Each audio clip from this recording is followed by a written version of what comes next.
A ver, ¿cómo es posible que un país pase de una bonanza increíble a una crisis social profundísima en apenas 15 años? Bueno, hoy vamos a sumergirnos en el análisis que hace una fuente sobre justo este periodo, un periodo súper dramático en la historia reciente de Chile. Y bueno, el punto de quiebre fue octubre de 2019.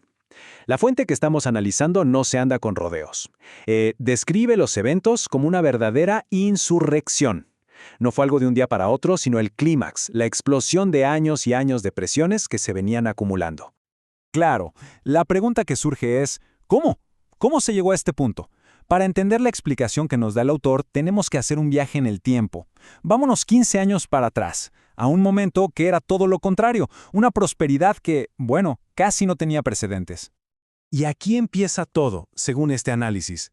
Estamos a mediados de la década del 2000. Y a Chile le cae literalmente lo que el autor llama un regalo del cielo. ¿Qué fue? Un shock económico gigantesco, pero en este caso positivo. La razón de este regalo fue China. Su demanda era insaciable, y eso hizo que el precio del cobre, que es el motor de las exportaciones chilenas, simplemente se fuera a las nubes. Hablamos de máximos históricos, casi 3 veces por encima de su promedio histórico. Una locura. Y ojo con este dato para que dimensionemos de qué estamos hablando. La fuente calcula que el impacto de esta bonanza fue equivalente a casi una cuarta parte de todo el Producto Interno Bruto del país. O sea, imagínense esa cantidad de dinero extra, un ingreso masivo que, como dice el texto, parecía caído del alto cielo.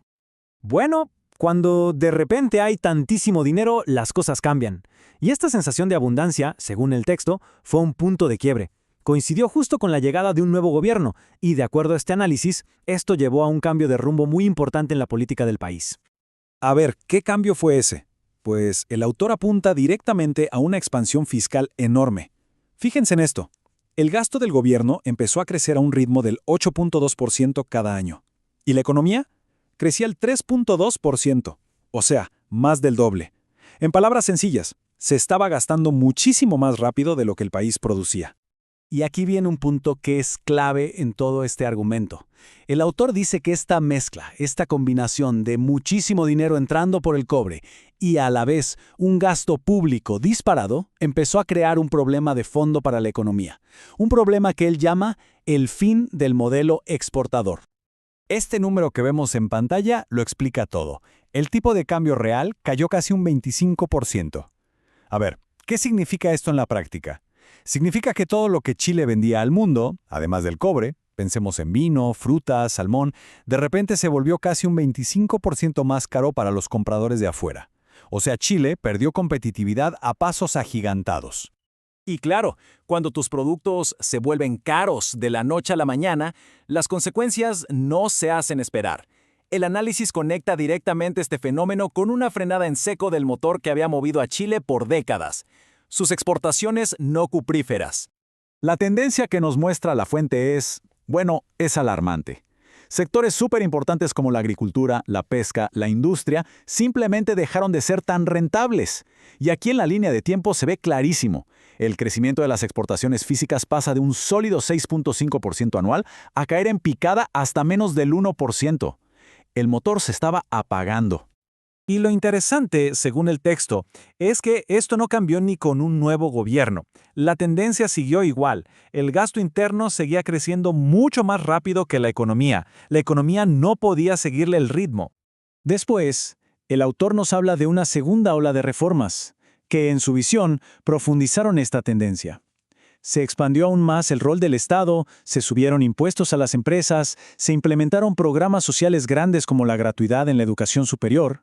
Y el resultado de todo esto, según este análisis, fue un golpe directo a la inversión. Una caída dramática en la inversión, que es al final del día el motor del crecimiento a futuro. Ok, entonces tenemos el escenario. Una economía que se está enfriando, que ya no crece como antes. Y a este cóctel, el autor le añade un último ingrediente. Uno que describe como una pieza clave para entender la explosión social, lo que él llama un shock inmigratorio. Hablamos de la llegada de más de 1 millón de personas en un periodo muy corto, solo 5 años. Para ponerlo en perspectiva, la población extranjera en Chile prácticamente se triplicó, pasando de ser un 2.4% del total a más de un 8%. Es un cambio demográfico muy rápido. Y aquí la fuente hace una conexión directa. Argumenta que este aumento tan rápido de la fuerza laboral, justo en un momento en que la economía no estaba creando suficientes empleos, provocó que el desempleo se disparara del 7.8% al 13.5%. Para el autor, este es un factor fundamental para entender el profundo malestar social que se estaba gestando. Y con esto, volvemos al punto de partida. La tesis del autor es que todas estas presiones, las económicas por un lado y las sociales por otro, se fueron acumulando y acumulando como el agua en una represa que ya no da más. Y en octubre de 2019, esa represa simplemente reventó. Entonces, para resumir la cadena de eventos que nos plantea este análisis, es así. Primero, una bonanza gigante de materias primas. Segundo, eso lleva a una expansión del Estado y del gasto. Tercero, esto afecta el tipo de cambio y frena las exportaciones. Cuarto, se suma la presión del aumento de la inmigración y el desempleo. Y el resultado final, una crisis social generalizada. Es la historia de un regalo que, según esta visión, terminó en tragedia. En el periodo que siguió a la crisis y con la llegada de la pandemia global, los números lo dicen todo. La economía chilena entró en una fuerte recesión. El análisis de la fuente sobre este periodo termina con una nota muy pesimista, la verdad. Para el autor, el balance es una economía estancada, una crisis política mayúscula y sobre todo una enorme incertidumbre sobre el futuro. Y todo este relato nos deja flotando una pregunta bien potente, ¿no? ¿Será posible que la mayor bonanza en la historia de un país pueda, irónicamente, terminar sembrando las semillas de su crisis más profunda?